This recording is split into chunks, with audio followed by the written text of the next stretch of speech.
Okay, so in this video I'm just going to show you how to put bands in an impression. So we took an impression for a lingual arch today, and I have these bands onto which I've welded horizontal lingual sheaths. And we just put them on a cotton roll and spray them with disinfectant so everything is all kosher. And we've already built the tongue, as I've shown in other videos, so that there's a base to the model when it's poured eventually.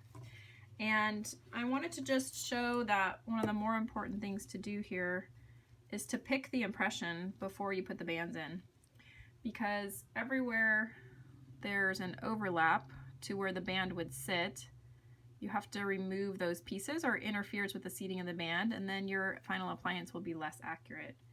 So I just go in here and I pick out any little place where the alginate would overlap, and specifically at the margin, what would be the occlusal margin of the band. And it happens quite a bit on the lingual. So you can kind of see, like, here's a nice piece right here that will just lift out. So you want all of that out of the way so you can really clearly see the margin of the band. And this just takes a second. I'm kind of a control freak, so I do it myself because I want to make sure the band is exactly where I want it. All right, that side's looking good. And a little bit here now on this side. And this is a step that I think is often forgotten for the novice practitioner. You just jam the band in there, and I say that because when I've had assistants come from other offices, they'll stick the band in and then I'll quickly stop them because it immediately distorts the impression as soon as you put the band in there. So you just get all this little stuff out of the way.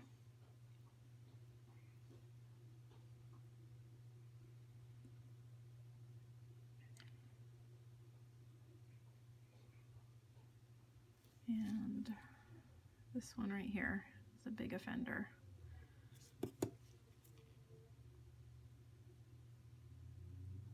Okay, now I'm going to go step away and I'm going to blow the impression out using my compressed air, and I'll be right back.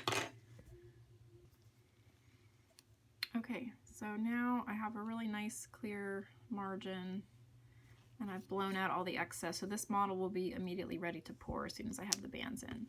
So the next step is to take the band, and if it has a lingual sheath, I usually start there. So we're going to just set the sheath in the indent and kind of rotate it into position. And the band should sit really nicely because you've already cleared the margin. There should not be any bounce. If you just touch it, basically the band should sit there without you having to do anything. And you should see no gap in that marginal line as we discussed. And now we'll do the other side.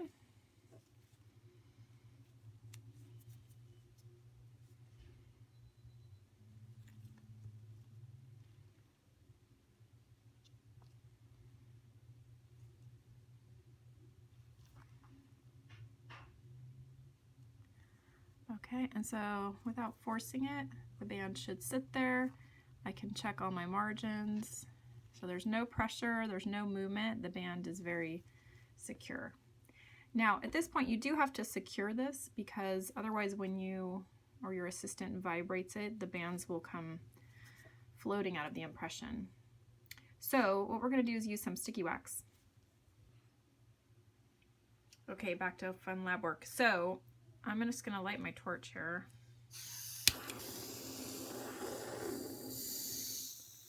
And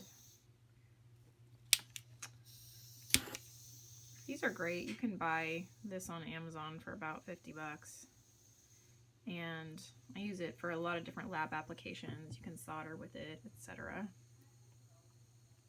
So I'm going to use sticky wax to adhere the bands to the impression. This is a really nice, easy, cheap way to do it.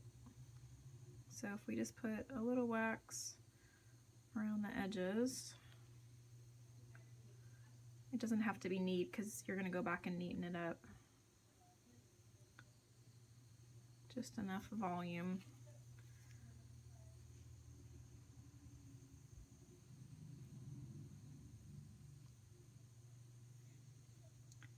The way we do this in my office is the assistants put the bands on a cotton roll and then they just leave that for me and I'll wax them in between patients. Okay, so I just have a wax spatula, and this one I keep for using in the flame versus the one that I use for picking models, which I keep clean and unheated. This wax spatula is probably 50 years old. So all we're doing is smoothing the wax, and I'm going to seal the margin so that that band is nicely adhered to the alginate, and then it's much less likely to come out when you vibrate the impression. And also because I don't want to have any extra wax that would interfere with the actual shape on the model, I'll use this opportunity to just clear off any extra. So I just set my spatula on the edge and peel off the extra wax and peel off anything on the inside so that we get a normal tooth anatomy. And that way they know at the lab that makes my lingual arches exactly where the tissue is, because we basically haven't interfered. Okay, so that's one side. And now the other side. And again, I do all this under my loops because I like to make sure I seal all parts of the margin. But you can do it without loops if you prefer.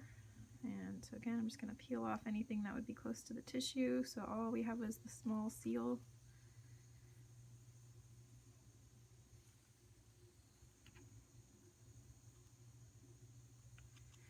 I know a lot of people will do a little wire that goes across or some compound.